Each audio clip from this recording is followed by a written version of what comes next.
कांग्रेस हिंदू द्रोही क्यों है, इस विषय पर बात करना ऐसा है जैसे बरसात भिगाती क्यों है, आग से क्यों आंच लगती है। तो गांधी वहां पर कौन सी तोप चला के आए थे, और गांधी थे क्या? गांधी एक वकील थे जो एक इस्लामी स्मगलर था, उसके यहाँ काम करने गए थे, उसकी नौकरी पर थे, स्वतंत्र वकील नहीं थे। गांधी इस्लामियों के टूल थे राजनीति में और अंग्रेजों द्वारा प्रेरित थे। वंदे मातरम गीत के अंग भंग कर दिए गए, उसके सारे स्टेंजा निकाल दिए गए, एक स्टेंजा रखा गया। गांधी ने ये सारा काम किया। भारत की भाषा हिंदुस्तानी के नाम पर बादशाह राम, बेगम सीता, मौलवी वाल्मीकि जैसी बेवकूफी भरी बातें गांधी ने की। जो बंग भंग से निपट पाया वही कुछ सालों बाद 1947 में भारत के विभाजन के लिए विवश हो गया। इसके लिए कारण क्या है? भारत का जो पौरुष निर्माण करती थी संस्था, यानी इसका नेतृत्व, वो कांग्रेस के हाथ में आ गया, यानी गांधी के हाथ में आ गया, और उसने लगातार इस्लामियों के पक्ष में काम किया। हिंदू पौरुष को एक दिन में नष्ट नहीं किया गया, गांधी लगातार ये काम करता रहा। गांधी करता रहा यानी कांग्रेस करती रही। कांग्रेस सदैव से इस्लाम के पक्ष की संस्था है, उसने कभी भी हिंदुओं के पक्ष में कोई काम नहीं किया है। और इस समय तो भरपूर ढंग से इस्लामी खुलकर खेल रहे हैं। ये कांग्रेस का प्रधानमंत्री था जिसका स्टेटमेंट था, भारत के संस्थानों पर पहला हक मुसलमानों का है। बिल्कुल इसमें एक शब्द भी हेरफेर नहीं, ऐसा ही कहा गया। कैसे है? उन्होंने सोनिया गांधी की सरकार ये विधेयक लेकर आई, पारित नहीं हुआ, गनीमत है, हंगामा मचाया भाजपा के लोगों ने, इसलिए पारित नहीं हुआ।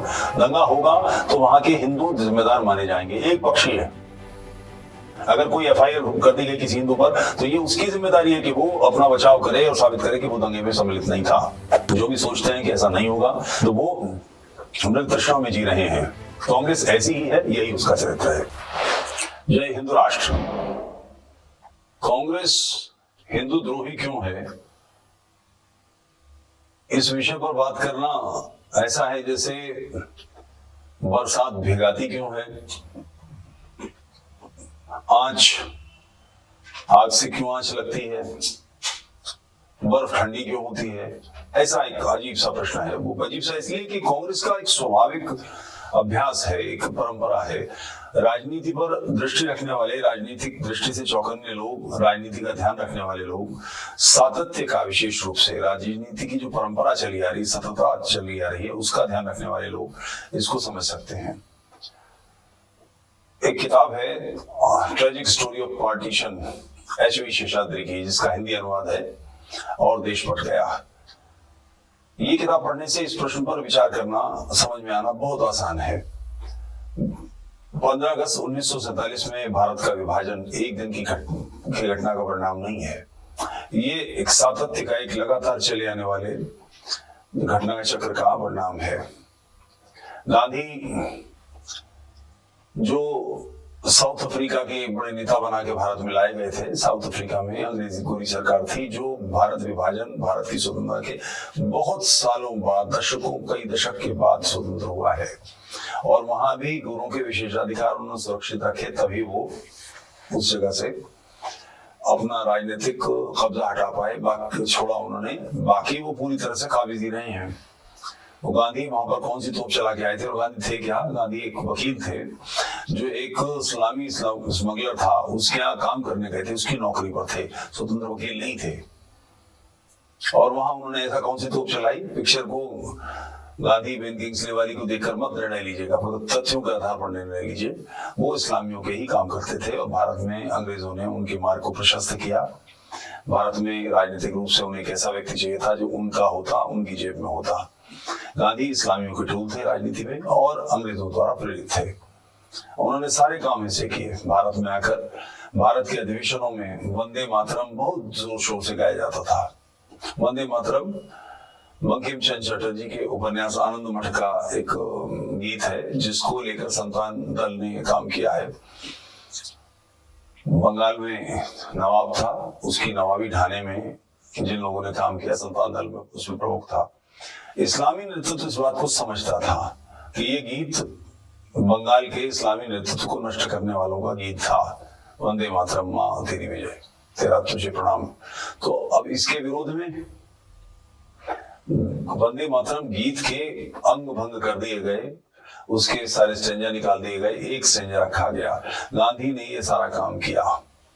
भारत की भाषा हिंदुस्तानी के नाम पर बादशाह राम, बेगम सीता, मौलवी वाल्मीकि जैसी बेवकूफी भरी बातें गांधी ने की। मस्जिदों के आगे से गाजे बाजे से जुलूस नहीं निकलेंगे, कोई भी प्रोसेशन रोक दिया जाएगा, खामोशी से निकलेंगे। ये इस्लामी दबदबे को स्थापित करने की, उसकी धाक को बनाए रखने के लिए पीछे हटने के अलावा कुछ नहीं है। गांधी ने ये काम भी किया। ध्यान रहे, बंग भंग का आंदोलन जब चला था, बहुत तेजस्वी आंदोलन था। बंगाल के 2 टुकड़े कर दिए थे अंग्रेजों ने। 2 टुकड़े से मतलब जो इस्लामी क्षेत्र था, जो बाद में बांग्लादेश बना, वही हिस्सा अलग कर दिया और उसको एक रखने के लिए भारत में बहुत जोरदार आंदोलन चला। बंगाल में इतना प्रचंड आंदोलन हुआ कि बंगला न भूतो न भविष्यति। बंगाल की राजधानी कलकत्ता थी, वो उस समय भारत की राजधानी भी, ब्रिटिश भारत की राजधानी थी। अंग्रेजों को राजधानी कलकत्ता से दिल्ली लानी पड़ी। इतने बम मारे, इतना उपद्रव किया, इतने अंग्रेज अफसर को तंग किया, अंग्रेजी सत्ता थर्रा गई थी। वही भारत जो बंग भंग से निपट पाया, वही कुछ सालों बाद 1947 में भारत के विभाजन के लिए विवश हो गया। इसके लिए कारण क्या है?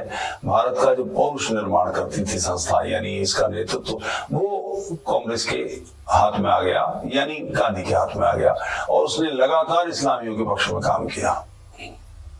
ट्रेजिक स्टोरी ऑफ पार्टीशन में सबका विवरण है, बहुत सुंदर किताब है, इसे अवश्य पढ़ना चाहिए। कांग्रेस मूलतः इस्लामी संस्था थी, क्योंकि उसका हिंदू चरित्र नहीं था और ये इसमें ब्लैक और व्हाइट जैसा बिल्कुल स्पष्ट मामला है। यहाँ से ग्रे शुरू होता है और ये धीरे धीरे ब्लैक की तरफ जाता है, या ब्लैक की तरफ से धीरे धीरे व्हाइट की तरफ कलर बदलता चला जाता है, ऐसा नहीं है। बिल्कुल स्पष्ट स्थिति भारत में। गांधी ने खिलाफत आंदोलन में कांग्रेस को धकेला। खिलाफत क्या थी? खिलाफत आंदोलन प्रथम विश्व युद्ध के बाद अंग्रेजों ने तुर्की साम्राज्य के टुकड़े कर दिए। आज जो इराक, ईरान हमें दिखाई देता है, सीरिया, यमन, सऊदी अरब, कतर, इजिप्ट, लीबिया, ये सारे देश दिखाई देते हैं। ये सारे के सारे देश उस तुर्की साम्राज्य की देन है, उसको तोड़ के बनाए गए हैं। ये सारा समूह वापस हो, इस्लामी नेतृत्व एक छत्र बने, इस काम को लेकर भारत में आंदोलन किया गया। ये कुछ इस तरह से है कि सऊदी अरब में म्युनिसिपल बोर्ड के चुनाव नहीं कराए गए और कराए गए तो उनमें औरतों को वोट डालने का अधिकार नहीं दिएगा, इसके लिए मैं दिल्ली में आंदोलन करूं। इसका कुछ सिर पैर है? मगर ऐसे आंदोलन में गांधी ने कांग्रेस को झोंक दिया और उसका परिणाम उपला। दंगे हुए, केरल में दंगे हुए, हजारों हिंदू मार दिए गए। हिंदू पौरुष को एक दिन में नष्ट नहीं किया गया। गांधी लगातार ये काम करता रहा, गांधी करता रहा, यानी कांग्रेस करती रही। कांग्रेस सदैव से इस्लाम के पक्ष की संस्था है, उसने कभी भी हिंदुओं के पक्ष में कोई काम नहीं किया है। वही परंपरा 1947 के बाद चली। पूज्य मातृभूमि का जिन दुष्टों ने विभाजन किया, उन्होंने कहा कि हम हिंदुओं के साथ नहीं रह सकते, डेमोक्रेटिक स्टेट है, यहाँ पर हिंदू ज्यादा हैं, ये जीत जाएंगे, हम राज करने के लिए बने और हम नहीं कर पाएंगे, हम इनके अधीन हो जाएंगे। प्रजातंत्र में कोई अधीन नहीं होता, 5 साल के लिए चुनाव होता है, उसके बाद अगला चुनाव, कोई इस बार ये जीता, अगली बार दूसरा जीता, तीसरा जीता, ये चलता रहेगा। मगर नहीं, हम तो राज करने के लिए बने हैं, ये मानसिकता इस्लामियों की थी। हम यहाँ नहीं रह सकते, अंग्रेजों का इसमें हित था, उन्होंने एक देश अलग बना दिया। जिन्होंने विभाजन मांगा था, जिन्होंने भयानक रक्त रंजित विभाजन मांगा, लाखों लोग बलिदान हुए विभाजन के लिए, करोड़ों लोग विस्थापित हुए, बिल्कुल बर्बाद हो गए, उन सब लोगों को, उन सारे लोगों की